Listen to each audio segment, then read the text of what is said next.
Swiss Frankie. Yeah, full tribe in the building. Full tribe static addict. Melchizedek Media. Melchizedek Music. Yeah, www.swissfrankie.com. Stay focused. Yeah, how will we choose? We worship in spirit and truth. Stay focused. Don't be a fool. Study to show thyself approved. Stay focused. It's for like blood in my chest. The word manifested in flesh. Stay focused. Hebrew, we got next. I preach the Melchizedek. Stay focused. Yeah, how will we choose? We worship in spirit and truth. Stay focused. Don't be a fool. Study to show thyself approved. Stay focused. It's for like blood in my chest. The word manifested in flesh. Stay focused. Hebrew, we got next. So never abandon your post. Keep your eyes on the prize. I'm not talking about no dollar sign. The kingdom's at hand, that's the plan, my man. Spiritual gifts is what I store up. Waiting for the sun to show up. Then Babylon gon' burn up, and them gold streets gon' turn up. There'll be love for thy neighbor, will be heavenly favor. Got you love's what you get when you live in the script. So tune in to this vibration. We from his holy nation, here to give words to the ears that hear. Screaming Yahshua's coming till he appears. Cry loud and spare not brute. Now that script shakes. Strong in the faith in this heavenly race. Washed by the blood of Yahweh Shah, that's grace. Stay focused. Yeah, how will we choose? We worship in spirit and truth. Stay focused. Don't be a fool. Study to show thyself approved. Stay focused. It's for like blood in my chest. The word manifested in flesh. Stay focused. Hebrew, we got next. I preach the Melchizedek. Stay focused. Yeah, how will we choose? We worship in spirit and truth. Stay focused. Don't be a fool. Study to show thyself approved. Stay focused. It's for like blood in my chest. The word manifested in flesh. Stay focused. Hebrew, we got next. So never abandon your post.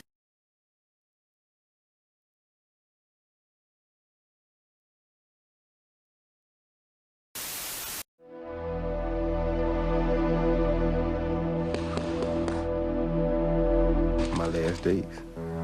And you want to know that, hey, I gotta go now. It's gonna be win or lose. And this may change the way my life is. This may change my total life. This may end my life. And you have to know that.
Shalom, family. It's your little brother Benign coming at you with another video. This video will be the first of a separate series that I'ma call Me versus Your Pastor, Fighting for the Truth. The reason why I started this video is because as I research topics of other videos, I'll always come across very well put together videos of lies and falsities. Now, when I say lies, I'm not being harsh, because that is exactly what they are. These aren't things that can be chalked up as differences in understandings or opinions. No, these videos be outright lies. The reason why I know that they are lies is because the people who made these videos know how to study the Bible using line upon line and precept upon precept. But when they get to a certain subject, they act as if all of a sudden they forgot how to precept. Or they will choose a passage that is not a precept to the subject at hand and try to make it fit. A lot of times it'd be clear and obvious that the verse does not precept the subject, but they gonna make it fit anyway. But before I can show you where they went wrong, I first have to make sure that we all know how to use precept upon precept, line upon line. Here's a clip from one of my previous videos on how to do so. For those of you who don't know what precept upon precept, line upon line means, I will try to explain really quick. The book of Isaiah chapter 28 verses 9 and 10 reads, "Whom shall he teach knowledge, and whom shall he make to understand doctrine? Them that are weaned from the milk and drawn from the breast. For precept must be upon precept, precept upon precept, line upon line, line upon line, here a little and there a little."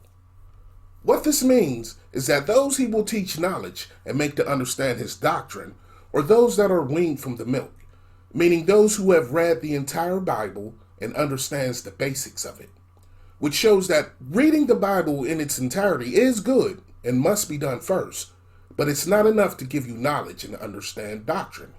In order to do that, you must use precept upon precept and line upon line, which essentially means that once you find the topic or subject that you want more knowledge about, you have to find that subject in other books or different chapters and connect those verses together. The more verses you find on that subject, the more understanding you will have. That's why it says here a little and there a little. For an example, when reading about Passover in the book of Leviticus, which reads, "In the 14th day on the first month at even is Yah's Passover, and on the 15th day of the same month is the feast of unleavened bread unto Yah. 7 days ye must eat unleavened bread." Based on these verses alone, one might think that Passover and the Feast of Unleavened Bread are two separate feast days, that you would keep the Passover on the 14th day of the year, then on the 15th day, you would start a 7-day count of eating unleavened bread, making the feast days a combined total of 8 days. Now with precept upon precept, line upon line, we get better understanding of how to keep the Passover and Feast of Unleavened Bread. Exodus chapter 12, verse 18 reads, "In the first month, on the 14th day of the month at even, ye shall eat unleavened bread until the 21st day of the month at even." So when we put the lines written in Leviticus upon the lines written in Exodus, we get a better understanding when we bring them together. Leviticus says that we should eat unleavened bread for 7 days, but the book of Exodus says that the feast is over on the 21st day at evening. Now, if you started your count based on Leviticus 23 on the 15th day, then you would end your feast on the 22nd day and not the 21st day. But the book of Exodus says that the feast starts on the 14th day at evening. Why? Because you must eat unleavened bread with your Passover meal. Passover is actually day 1 of the Feast of Unleavened Bread. So if you start your 7-day count on the day of Passover, your feast will end on the 21st day as it's supposed to, and not on the 22nd.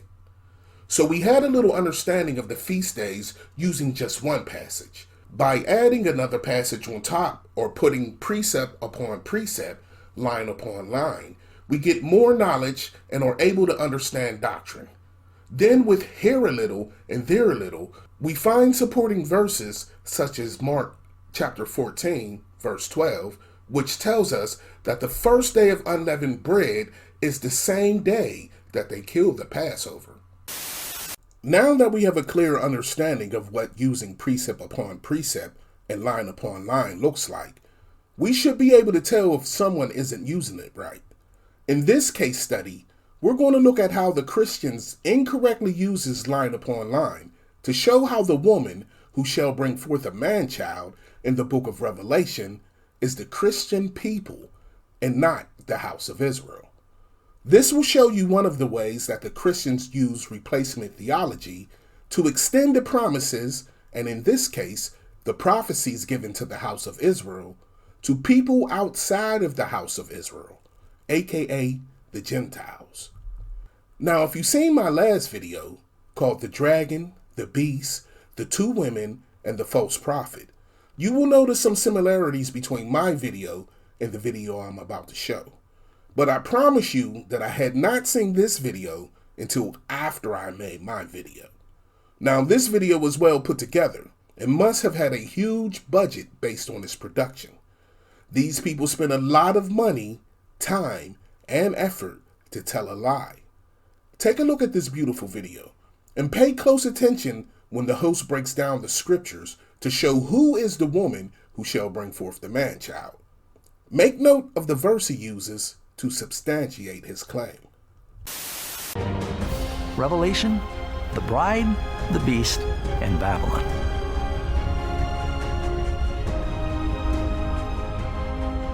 In the last book of the Bible, Revelation, the Apostle John was shown a vision of a great struggle between good and evil, a prophecy of a battle that has been raging behind the scenes since the dawn of time. The secrets behind this prophecy have been shrouded in mystery for centuries, until now. Now a great sign appeared in heaven, a woman clothed with the sun, with the moon under her feet, and on her head a garland of 12 stars. Then, being with child, she cried out in labor and in pain to give birth. And the dragon stood before the woman who was ready to give birth, to devour her child as soon as it was born. To uncover the secrets of this prophecy, we're going to first need to identify the main characters: the woman, the child, and the dragon. Let's take a closer look at the woman. We know that she's a symbol of someone or something. Does the Bible tell us what this woman represents? Husbands, love your wives, just as Christ loved the church and gave himself for her. Very clearly, a woman in Scripture represents the church. You have a woman as representative of God's people. We see this in the Old Testament, we see it in the New Testament. Jesus comes from the people of Israel, and then the church grows up as something that Jesus develops. Did you catch that, fam? Let me play his precept one more again. Husbands, love your wives, just as Christ loved the church and gave himself for her.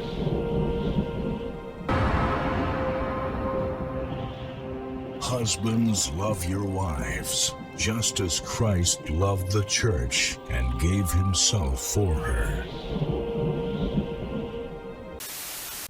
Did y'all hear that? He really pulled husbands love your wives like Christ loved the church as a precept to show that the woman who shall bring forth the man-child is the church. You gots to be kidding me. Now again, I'm not saying that they just have a different understanding. I'm outright calling them liars. The reason why is because the host really knows how to precept. He precept who the dragon is correctly. But when it came to the woman that shall bring forth a man-child, he either forgot how to precept or he tried to fit a square peg into a round hole. He knew it doesn't fit, but he gonna put it in there anyway. Now check out this clip of him breaking down who the dragon is. He precepts that perfectly. Now let's consider the arch-villain in this important prophecy, the dragon. And another sign appeared in heaven. Behold, a great fiery red dragon. You know, I wish I could just give you a fanciful theory here, but the Bible tells us who the dragon is. The dragon is the devil. So the great dragon was cast out, that serpent of old, called the devil and Satan, who deceives the whole world. He was cast to the earth, and his angels were cast out with him. Wow. So he does know how to precept. He even said that I wish I could give you a fanciful theory, but the Bible tells us who the dragon is. That's what he said. But that's exactly what he did when it came to the woman who will bring forth the man-child. He just pulled a 52 fake out on us. That's what makes him a liar. Let's take a look at how he should have precept to find who the woman who shall bring forth the man-child is. First, we're going to start with the woman who shall bring forth a man-child. I know that the Christian community believes this woman to be the church, but the scriptures clearly show that the woman is Israel. I would like to audition both the church and the nation of Israel to see who fits the role, but that's not possible because there aren't any scriptures to support the church being a woman. I can only prove how the church is not the woman. On the other hand, there are plenty of scriptures to show that the woman is Israel. We're going to read some of the characteristics of the woman and then use precept upon precept to show who she is. We're going to read from the book of Revelation chapter 12, but only the verses that pertain to the woman and not the whole chapter, starting with verse 1, which reads, And there appeared a great wonder in heaven, a woman clothed with the sun, and the moon under her feet, and upon her head a crown of 12 stars. And she being with child cried, travailing in birth, pain to be delivered. And she brought forth the man-child, who shall rule all nations with a rod of iron. And her child was caught up unto Yah, and to his throne. And the woman fled into the wilderness, where she had a place prepared of Yah, that they should feed her there 1,260 days. And when the dragon saw that he was cast unto earth, he persecuted the woman which brought forth the man-child. And to the woman were given 2 wings of a great eagle, that she might fly into the wilderness, into her place, where she is nourished for a time, and times, and half a time. And the serpent cast out of his mouth water as a flood after the woman, that he might cause her to be carried away of the flood. And the earth helped the woman, and the earth opened her mouth, and swallowed up the flood, which the dragon cast out of his mouth. And the dragon was wroth with the woman, and went to make war with the remnant of her seed, which keep the commandments of Yah, and have the testimony of Yahshua the Christ. The book of Revelation gives us our first clue in verse 1 to find for a certainty who is the actor that plays the role of the woman who brought forth a man-child. The sun, moon, and stars shall be our subjects that we will use line upon line to search the rest of the book to see if we can get a better understanding of who the woman is. If we search the scriptures for verses about the sun, moon, and 12 stars, we will find a story at the beginning of the book. In fact, the lines to put upon these lines written in the last book of the Bible are found in the first book of the Bible. In the book of Genesis, chapter 37, we find a story about Joseph's dream that mentions the sun, moon, and stars. Let's check it out and see if we can get a better understanding of the woman in Revelation chapter 12. Genesis chapter 37 verse 5 reads, And Joseph dreamed a dream, and he told it to his brethren, and they hated him yet the more. And he said unto them, Hear, I pray you, this dream which I have dreamed. For, behold, we were binding sheaves in the field, and lo, my sheaf arose, and also stood upright. And behold, your sheaves stood round about, and made obeisance to my sheaf. And he dreamed yet another dream, and told it his brethren, and said, Behold, I have dreamed a dream more, and behold, the sun and the moon and the 11 stars made obeisance to me. And he told it to his father and to his brethren. And his father rebuked him, and said unto him, What is this dream that thou hast dreamed? Shall I and thy mother and thy brethren indeed come to bow down ourselves to thee on the earth? In Genesis chapter 37, the sun, the moon, and the 11 stars represented Jacob, his wife, and his children. In other words, the whole family of Jacob, whose name was changed to Israel. So the sun, moon, and 11 stars represented the whole house of Israel minus Joseph. The book of Revelation says that the woman was clothed with the sun and moon and 12 stars. So that includes Joseph. So when reading Revelation 12, we can use line upon line to find out who the woman is. In Genesis chapter 37, it tells us that the woman is the whole house of Israel by precepting the sun, moon, and 12 stars. Those are the precepts that the pastor should have used. But the problem is that the correct precept would exclude a whole lot of people who want to be included. The house of Israel denotes a family/bloodline, a group of people who all descend from a common ancestor named Israel. The church, which is made up of Gentiles or people who are not Israel, are left out. Therefore, he used a passage that doesn't fit as a precept and put it in there anyway, proving himself to be a stone-cold liar. Further proof of him being a liar is that he tried to fast talk us. The scriptures talk about how the woman shall bring forth a man-child, not that a man-child would bring forth a woman, meaning that the woman has to exist prior to the man-child. I know they know this because they spent a couple dollars on this production that shows it.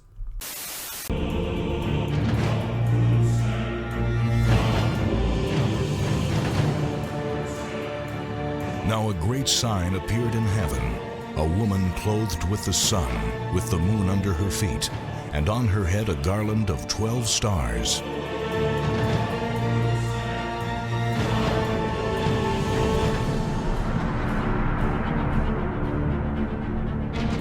Then, being with child, she cried out in labor and in pain to give birth.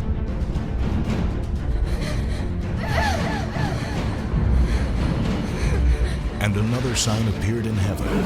Behold, a great fiery red dragon. And the dragon stood before the woman who was ready to give birth, to devour her child as soon as it was born.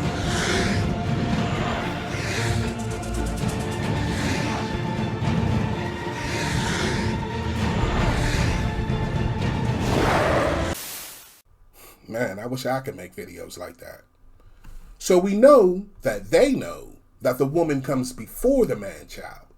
In this next clip, you will see them admit it, then immediately start to fast talk to try to make the woman the church and not Israel. Very clearly, a woman in Scripture represents the church. You have a woman as representative of God's people. We see this in the Old Testament, we see it in the New Testament. Jesus comes from the people of Israel, and then the church grows up as something that Jesus develops. Jesus comes from the people of Israel. Jesus comes from the people of Israel, and then the church grows up as something that Jesus develops.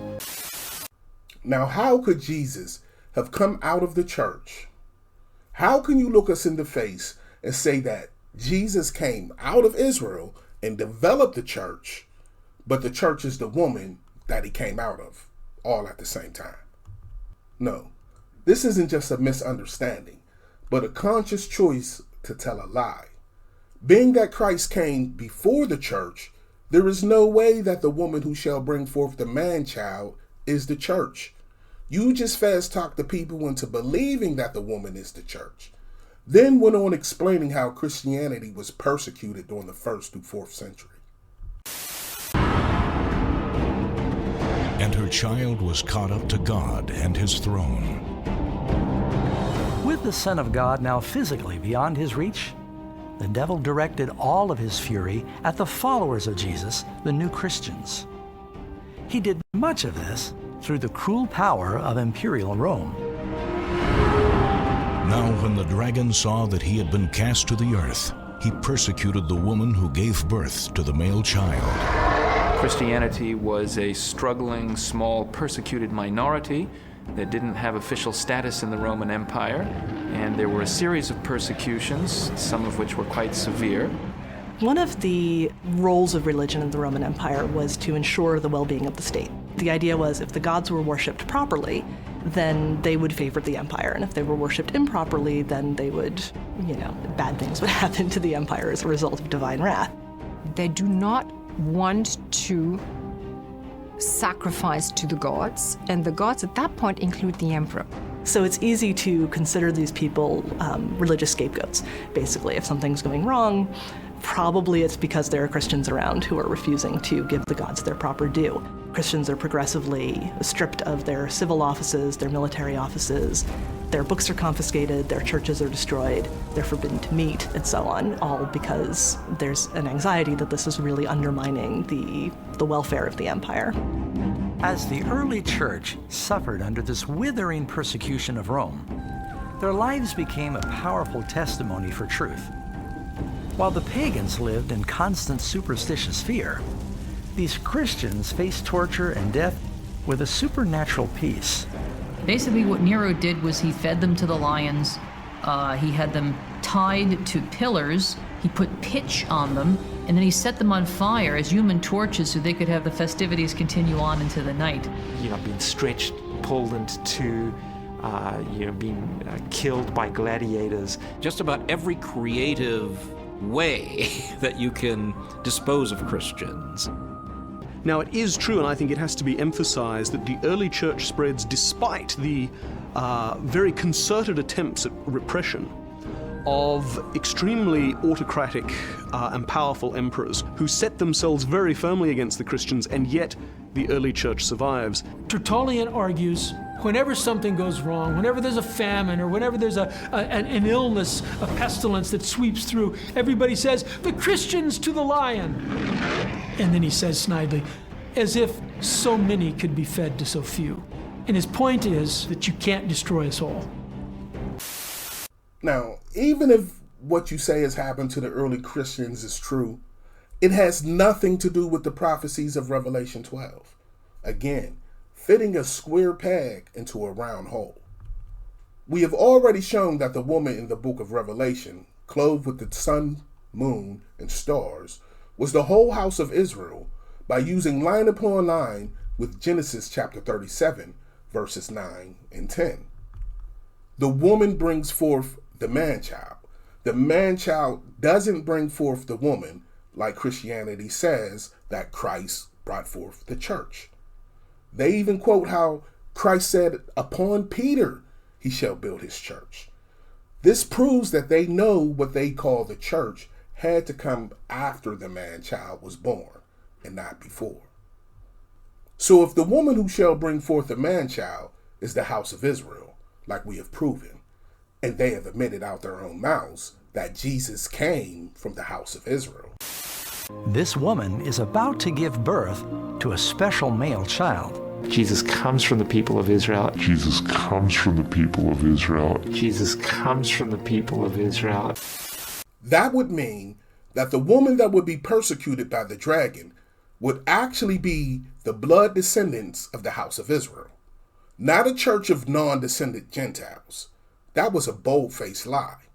Now, if I'm correct about the woman who shall bring forth the man-child is the house of Israel, then I should have historic evidence of Israel being persecuted shortly after Christ was called up to Yah's throne.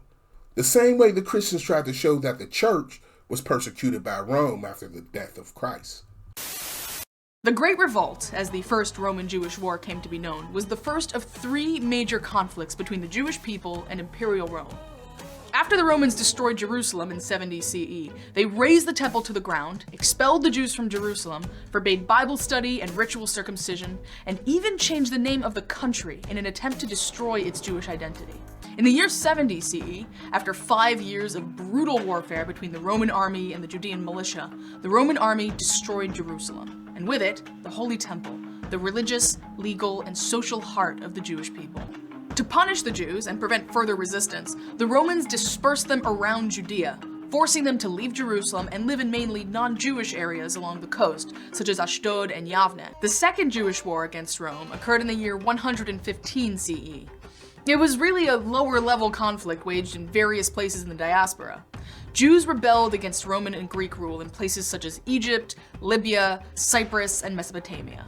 Their goal was to attain freedom to practice their religion. Only 17 years later, however, a much larger war broke out, again in Judea, again to break free of the Roman occupation, and again on a massive scale. The Emperor Hadrian sent 35,000 Roman soldiers to quell the uprising. According to the Roman historian Cassius Dio, approximately 580,000 Jews died in the fighting alone. Many more died of starvation and disease. Communities throughout Judea were annihilated. As a punishment for this rebellion, Hadrian expelled almost all Jews from Judea. He closed Yavne's academy and turned Jerusalem into a heathen city, renaming it Aelia Capitolina. That name didn't stick, but another one did. Hadrian renamed the entire province of Judea, calling it Palestina, after the Philistines, an ancient non-Semitic people who likely traveled to Israel across the Mediterranean from their home in Greece. Since the Philistines were foreigners whom the Israelites had battled many hundreds of years earlier, that name was about as un-Jewish as it came. And that was the point. Hadrian's goal was clear. He wanted to eradicate all Jewish connection to the land. The Romans also banned core practices of the Jewish religion. Brit Milah, Jewish ritual circumcision, was outlawed, and teaching Torah was a crime punishable by death. The challenges faced by the Jewish nation in the aftermath of the Great Revolt can't be overestimated. On a theological level, Jews had lost what they saw as the spiritual center of the universe. The temple, with all of its sacred objects, the physical representation of God's protective spiritual presence, had been destroyed and looted. Even before the destruction of the temple, the Romans had forcibly imposed upon the Jews the worship of the Roman pagan gods, including worship of the emperor, who was regarded as a deity from the 1st century on. With the temple now gone, the very public display of the power of Rome and her gods carried with it the suggestion that Israel and her God were powerless. Economically, the destruction and confiscation of land deprived the nation of essential resources. Politically, Jews had lost the central institutions of statehood. And how can we even begin to calculate the human and social cost from the enslavement and massacre of perhaps 1 million people in the Siege of Jerusalem? The Bar Kokhba revolt of 132 to 135 CE resulted in the annihilation of entire communities on a scale not seen again. Now, I could spend time arguing against the audacity of them trying to use a 19th century painting made in Poland as a fact of what happened 1,800 years prior to the painting all the way in Rome. I could spend time arguing that those 1st century Christians were actually Israelites. But being that they will argue, well, that's the time Paul was bringing the Gentiles in, I'm not going to waste time on that. I'll give you that. But a couple hundred people fed to the lions or burned alive cannot compare what happened to the southern kingdom in Jerusalem. And the reason why I say a couple hundred people is because Nero died in 68, not too long after Christ died. So how many people could have been converted in 30-something years? But what the Romans did to the Israelites was so huge and significant that Titus had it carved on his arch. There's not one consecrated dedication by the Romans kicking Christian butts like they have of kicking Israelite butts. The Israelites' entire land was taken. They were forbidden to practice their religion or even call themselves Jews. It is estimated that 580,000 Israelites were killed in the 3 Jewish Roman wars. That's not counting the ones who had to flee because their land was being taken, nor the ones who got caught by the Romans and put into slavery, nor does it include the people who just didn't have the will to fight and simply submitted, being absorbed into the common population. They burnt their temple to the ground, and as if that wasn't enough, they renamed the Israelites' land and changed it to Palestine. Now, if that's not persecution, then I don't know what is. But what I do know is that it is high time for us all to contend for the faith and fight for truth. Too many lies have been told for too long. We must now expose those lies and shine light on all darkness. The truth is the truth, whether we like it or not. We can't change it to include what or who we want to include, nor can we change it to exclude who or what we want to exclude. Let us all just search for the truth and let the chips fall where they may. So if we gotta put scriptural hands on the would-be deceivers and liars, then so be it. Christianity has been the perpetrator of the biggest lies and falsities in the history of the world. And until we attack it head on, it will continue to drown our loved ones and friends in darkness. Scripture says that Yah's people are destroyed for a lack of knowledge. Therefore, we must study to show ourselves approved. With that said, family, I want you to stay safe, stay prayed up, and if you don't do anything else, stay focused. Shalom.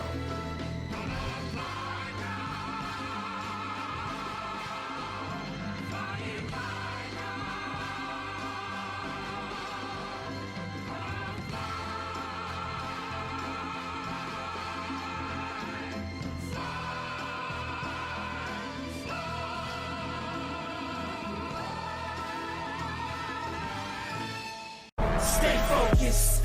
Yeah, how what we choose, we worship in spirit and truth. Stay focused. Don't be a fool. Study to show thyself approved. Stay focused. It's like blood in my chest. The word manifested in flesh. Stay focused. Hebrew, we got next. I preach the McKells and eggs. Stay focused. Yeah, how what we choose, we worship in spirit and truth. Stay focused. Don't be a fool. Study to show thyself approved. Stay focused. It's like blood in my chest. The word manifested in flesh. Stay focused. Hebrews, we got next. So never abandon your